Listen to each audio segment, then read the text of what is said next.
Hello there, gang. How are we doing today? This is another episode of the R&C Growth Lab. I am Richard from the R&C Growth Lab. And I am Carolynne from the R&C Growth Lab. She got it right that time. Well, she doesn't not get it right. She just remembered to say R&C Growth Lab. So, yeah, well, there you go. So today, guys, we are going to talk to you about a key person business or a key man business. Both mean the same sort of thing. It just depends. You know, you could say that a key man business is just like a sort of one-man band, no other employees, just you and your business. Whereas a key person business could be a business that maybe has 4 or 5 people in it. Yeah. But they are the key person. Yeah, so there would be one main person to that business that would do the core of the business, you know, whatever that is structured around. So say it is a detailing business, you've only got one person in that business that actually does detailing. So if that person unfortunately fell ill, that business is not going to be able to carry on. So that's what the term means about being the key person or a key man or a one-man band or something like that. It doesn't matter if there's more than one person, but if there's only one person can do that role, then you're a bit stuck. I think that really sort of narrows it down, doesn't it? It's like one of the other podcasts that we did about like narrowing down your niche. It's narrow that down, because obviously if you narrow that down, if you've got to have somebody that can only do that role, like Carolynne has just said, that is fundamentally important, that you have another member of staff that can do that when somebody becomes ill. So you've got to have people, if you've got several people in the business that are sort of working in the business, you've obviously got to have people that can do various things, but also have key personnel that are very specialist in their task, but make sure you've also got somebody else that can do exactly what they do. Or you've got a problem, you know, you're setting your business up to fail. So you've got to remember, if you have key people, make sure you've got more than one of them, you've got a couple of them. It's very, very important. So if you do PPF for argument's sake as well as detailing, and PPF is your add-on, and you've got, say, 20 PPF jobs booked in, and that person becomes seriously ill, they break a leg, break an arm, whatever, something happens to them, and it takes them out of the market for your business, then it's going to suffer, because all of a sudden you've got to find somebody else that can do that. You've got to train them, which sometimes can take years.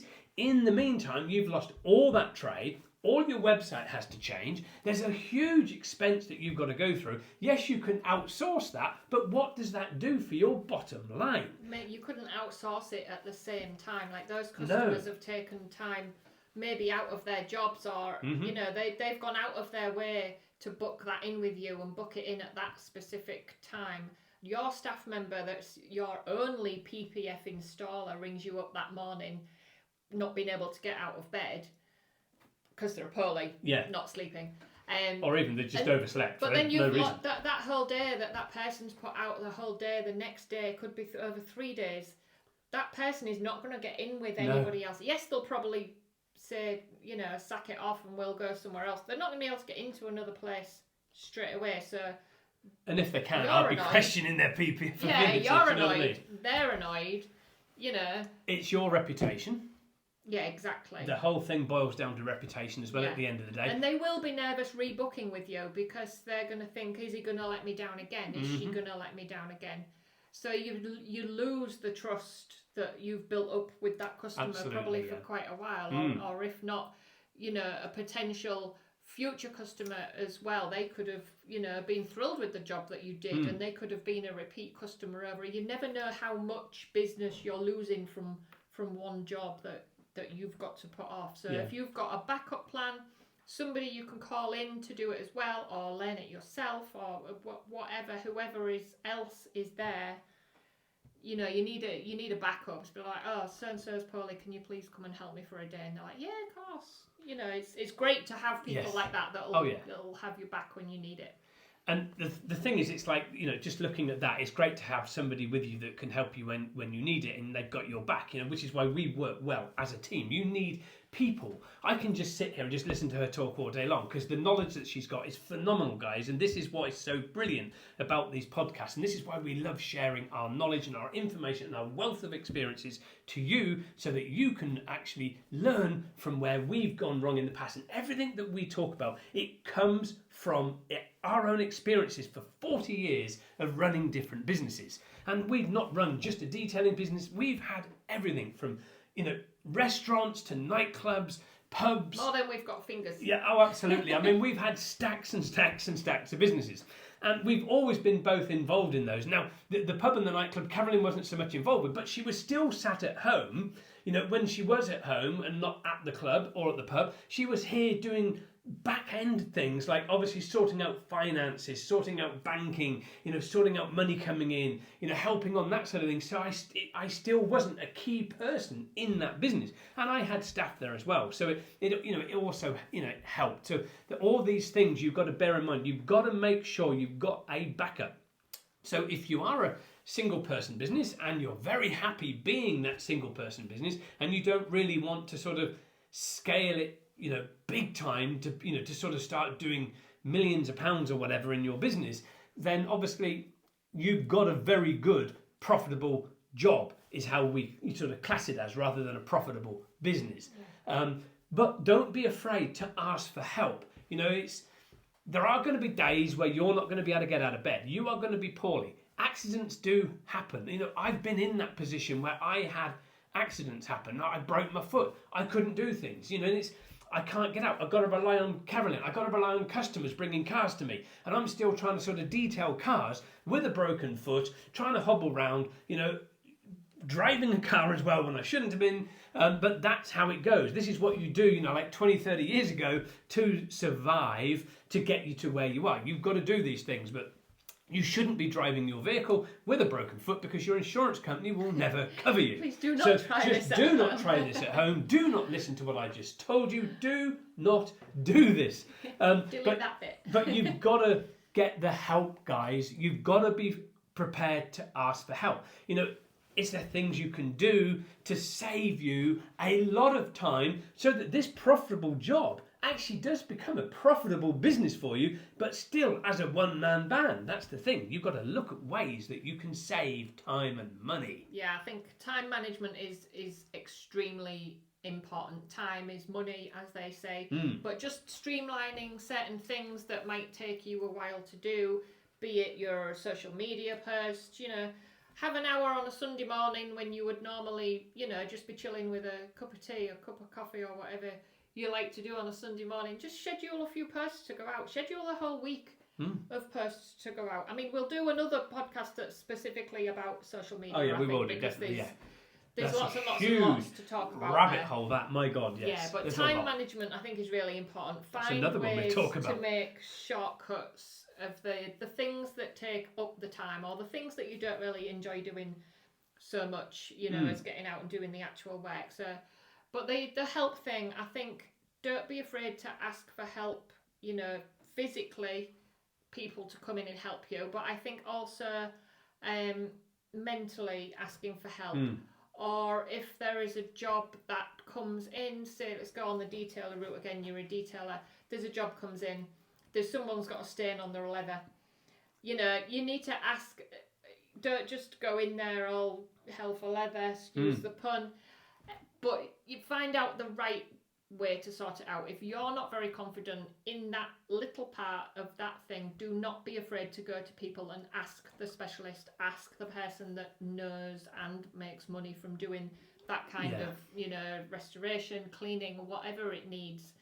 Don't be afraid to ask people. Get that key person in, guys. That key person that can help your business survive and flourish. So that if you haven't been trained in leather, obviously, is a shameful plug. We're the team for you. We're going to help you do that, and we're going to train you and get you accredited. But make sure you have got people. Make sure you have got that backup plan again. It's about asking. Don't have this huge ego on your shoulders where you're never going to ask for help.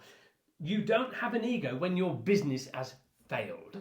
That's when you don't. I don't know of anybody that would refuse to help somebody. No, you know, you can't not ring people. Say even the biggest peers in your profession, they'll still take a phone call from you or give them a quick message. Is it all right to call? Can I call you? I'll be quick. It's just 5 minutes. You could resolve a problem that you've been stressing over for 4 hours that morning just by a quick 5-minute phone call at lunchtime. Oh yeah. You know, it's all it takes is just having the confidence to ring those people, even if you think, oh no, he won't speak to me because he's, you know, so and so, or she's, you know, this top dog in that particular business. They will speak to you. Yeah, honestly, the thing is, people love to help people. This is exactly what we're doing. We're sharing our experiences and we're sharing our knowledge to help you. And this is the key thing here. Don't be afraid. But one thing I will say about that, don't just send somebody a message on Facebook and expect them to read it. And we will be doing a podcast about messages, because the thing is, if you need help, guys, actually make the contact. So this takes us back to like narrowing down your niches in another podcast that we did. And it's like getting to know people in your industry.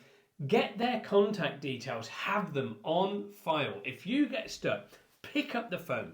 If you are a detailer, if you are a PPFer and that's all you do, if you do dent repairs, you know, if you do stone chip repairs or smart repairs doing paint work on vehicles, or leather repairs, or wheels, windshield repairs, there is specialists in each one of those sectors. Whoever the sort of peers are in those different sectors of the industry that we do, then have those people on hand. Have their mobile numbers, have their office numbers. Speed dial. Get them on speed dial. Have them in your phone to contact them when you need help. And do not be frightened to pick up the phone and ring them. You know, I might say to you, hey, I'm a bit busy right now. I'm going to make time. Give me about 15 minutes and I will come back to you. Yeah. That's all it's going to take. Or I could be in training. So if I don't pick up my phone, ring our office number, you know, which anybody can get. Just ring the office number. It's on our website. Speak to Carolynne or any other member of staff. Speak to them and just say, is Richard around?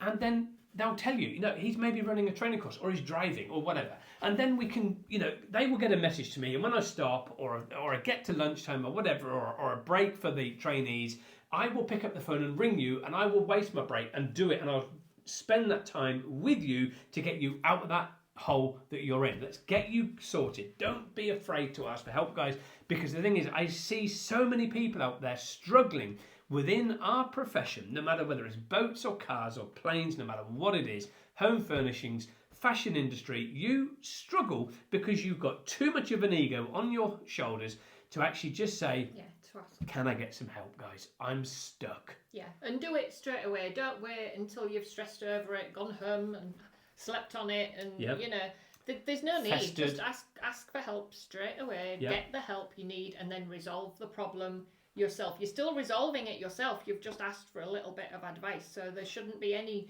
shame in ringing somebody to ask. You know, this is the situation. What can you do? You know, do a video call. We might need to see it. Which is fine. Yeah, absolutely. Do a video call or send a video and then give a call and say, I've just sent you something. Can you have a look? You know, get back to me when you can. And that's great. And you will be honestly surprised at how many people will help you. Yeah. I mean, the thing is, it's like, obviously we're involved in leather, as you know, and she will vouch, you know, how many times I've picked up the phone, I've rang people. I've got some guys that don't want phone calls, and I deal with them on email, that are different people in the tanning world. I will pick up the phone. Some of them prefer me to send them a message on Twitter and stuff like that, believe it or not, or X as it's now called. You know, I prefer Twitter, to be fair, but forget that one. But I pick up the phone and I ring people because I don't have an ego on my shoulders. And I know she doesn't, because she is instrumental in the success of our business with all the financial side of things. Carolynne is like a financial sort of planning guru in what she does. And she will pick up the phone, she will ring lawyers, she will ring accountants, she will, you know, ring business mentors, business coaches, all those things. And she will say, I'm stuck, can you help me? You know, she won't come to me and say, Richard, I'm stuck, can you help me? You know, some things she will do. Sometimes she'll come to me. Sometimes I'll go to her and say, Carolynne, I need help. Can you tell me how to do this? And that's what makes a partnership work really well. So don't have this ego, guys, where you're too ashamed to go and ask somebody that they're going to say to you, stupid fool, you should know that. Because let me tell you one thing, it's something that we state in our training courses. The only stupid question is the one you never ask. So you've got to think about that, because that's quite a powerful statement. The only stupid question is the one you don't ask, because that is due to this and it's ego, and you don't want it. You've got to make sure, you ask the questions, because it saves time, it saves money, it's planning, it's the whole thing. And it's the same with everything. I think it's having the right people around you. Yes. So you've got somebody to call on, whatever that problem will be. It's like being on, what's that quiz, the Who Wants to Be a Millionaire or whatever, and it's like phone a friend. Yes, phone a friend. Because you know that friend is going to know the answer to the question that you're stuck on. So you phone a friend. You've got, he knows, banks or learning or anything, he knows it like the back of his hand. But this guy, he's really good with, property or maintenance and stuff like that. And you've got someone to call on, daft things like electrics and plumbers. You know who to call when your socket's not working or your tap won't turn on. You're not going to call a plumber, are you, for electrical work at the end of the day? So why not do the same thing with your business? Yep. You come across a problem, you ring the right person to ask them their advice, and you can still resolve it yourself with their advice. Well, yeah, that's all about networking at the end of the day. So you've got to make collaboration. Collaboration. One of our favourite words. Favourite word, collaboration, networking. You've got to network, because it is amazing if you do not network, get to know people in your industry, not just your peers, not just the guys at what you believe to be the pinnacle top of our industry. Get people down as well, that are lower down, if you want to call that. But at the end of the day, I don't believe anybody is ever at the pinnacle top, because the top always changes. That top level always increases. It always changes direction, because industries change, things change, systems adapt and change and move and everything else. New things come out, which means it's a new process. That person might not know that until they've learnt about it. So find the people that have obviously invented it and talk to them. That is mainly your go-to people. You've got to have people you can rely on, because the thing is, everybody is equal in my mind. I don't care whether they're the top, what you believe is the top of the pinnacle, or the bottom. Everybody is still equal. It's just some are a little bit more knowledgeable than others, and that's all that it boils down to. But everybody has something of useful knowledge, because the person that you believe is at the bottom could probably have some cracking nuggets of information that the guy at the top doesn't actually think about giving you. Yeah, it works both ways. So you could be ringing this guy to ask about whatever it is. He's sometimes going to need you too. So it works both ways. You're going to be that person as well to them. And they're still going to ring you when your specialist field crops up in their business and they need advice from you. So it works, it's not that... Both ways. It's not that you're at the bottom and you're having to ask all these people... for advice and questions and things. They're going to come to you as well, because you go to them. So you've got that mutual understanding going on, that collaboration. I can ring that guy. I can ring her and ask her what this and this. There's lots of different scenarios, but it does work both ways. No matter where you are on the ladder, where you are on the scale, you are still going to work from people that are better than you, and you're still going to learn from people absolutely, that are, just starting out even. There's new things going on all the time. There's new things all the time, and I think with this, especially if you are a single person business or a... Which is where we started in this, or you're a key person. And obviously there's so many sort of scenarios here that we could go down with a single person business, that you've got to make sure that with the single person business, that you have got those people behind you to help you in difficult times.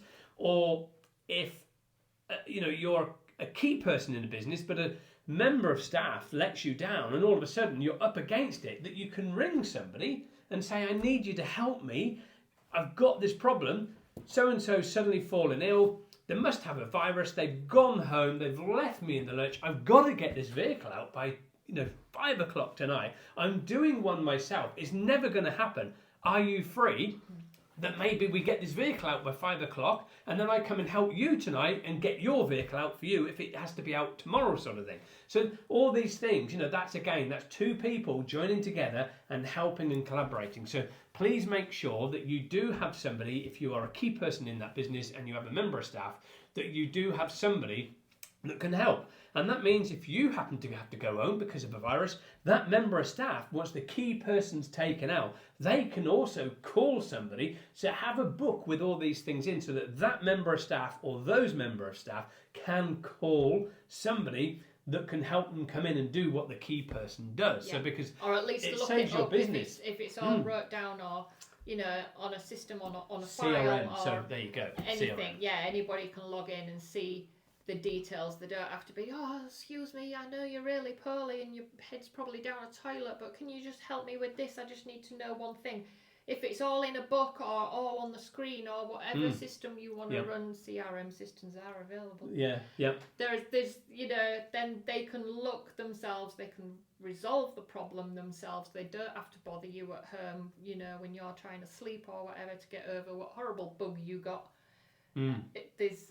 It just makes it easier all round. They don't get in a panic. You're not worried, because all the information they need is all there for them to get. It's there at their fingertips. So again, an SOP, guys, standard operating procedure.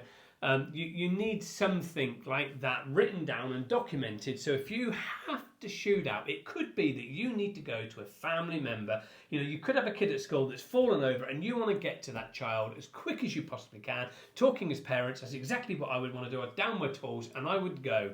So you've got to make sure, if you've got an SOP in place, your staff, if you're the key person, your staff can look at the SOP, get to know it inside out, and they can carry on doing what you're doing if they're trained in that side of the business. So there's so many scenarios that we could go down with a key man or key person in a business. But you've got to remember, now if you have a business and you have 10 staff in that business and there is a key person in that business, that means that business cannot function without that one key person.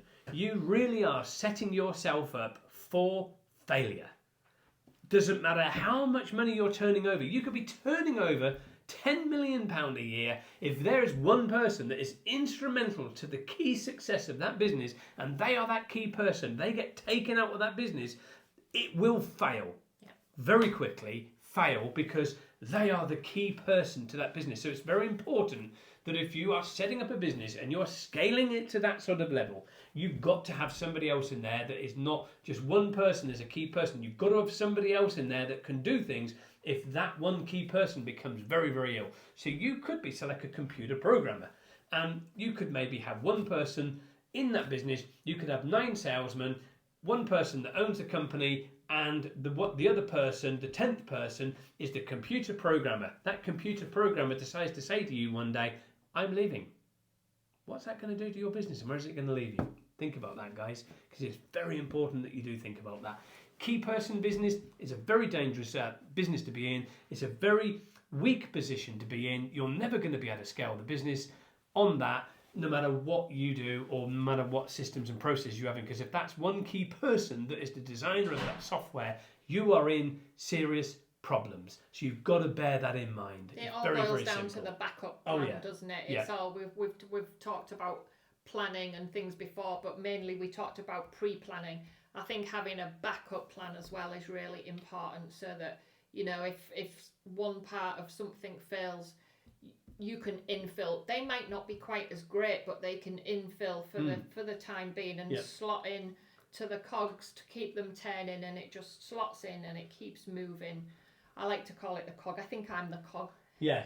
I think she's definitely the cog. Yeah, she keeps things moving. Keeps everything turning and lubricated, and just to, the whole thing ticking along. Yeah, absolutely. So I hope you've liked it, guys. So that was our, I call them podcasts, but we're not really talking to other people. We are going to be doing some where we're talking to other people. They're going to be super fun when we get round to those. So they're going to be really, really good. So we're looking forward to those. Contact us now if you want to be on. Yeah, if you want to be on, contact us. It doesn't matter where you are in the world. Please contact us. Let's get you on. Or what business it doesn't matter what business you're in. Let's have a chat about it. Let's see whether we can help your business. Because the thing is, when you start talking, it is amazing how much talking to somebody else can actually give you so many ideas. We have a business coach, and when we talk to Phil, our business coach, it is amazing how much it makes us think about how we should be doing things in our own business and how we should be doing these as well. Because we're talking to Phil about all sorts of stuff,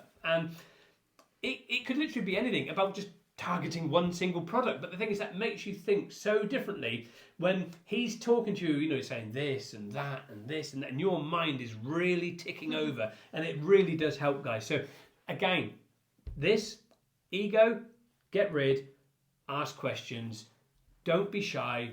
Single person business, key man business, please. People are around you to help, and you'll be surprised who will help you. Have a backup plan. Hope you like it. Let's do the shameful stuff again, guys. Share, like, subscribe, tell your friends, you know, because we grow when you grow, and we hope you have learned something very useful from this today. Even if it's just a little bit. Even if it's just one snippet of information from the 30 odd minutes or whatever it is that we've been on, whatever that is, it still makes it worth it for us if we, you know, because we get people coming to us saying, thank you, I learned something from that today which was literally staring me in the face and I never realised it, and you just literally hit home and hit a raw nerve and made me think, oh my God, I've been doing this for 15 years and you've just said one word there that hit a raw nerve and it resonated with me big time, and I've changed the way I do business now. That makes us successful.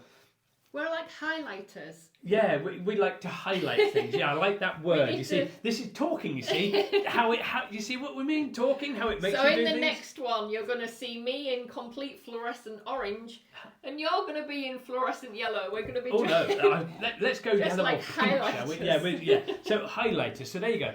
We give highlighters of information. I like that little nugget of information. We highlight things that you knew already, but you just weren't didn't really well, you maybe thought of them, but you didn't. They weren't quite knocking on the door, you know, enough, knocking on the old timber enough to make you realise. But hopefully the timber's been knocked today, guys, and you have learnt some nice nuggets of information. So about highlighters, that's it for this week. Thank you very much. And we're going to see you in the next one again. Please like, share and subscribe. Tell your friends. And if you want to get on over, send us a message, because we love your messages that we're getting. They're absolutely fantastic. Let's have a look to see how we can help your business live, on air and scale it. You know, you might find we're being brutal when we talk to you. It isn't, but sometimes you have to be brutal to I'll be nice. You have to be brutal to get things resonating in that old bit of timber and get people to understand what it is that you're doing. So let's hear from you. We're here to help you grow, guys. Thank you very much. I am Richard from the R&C Growth Lab. And I'm Carolynne from the R&C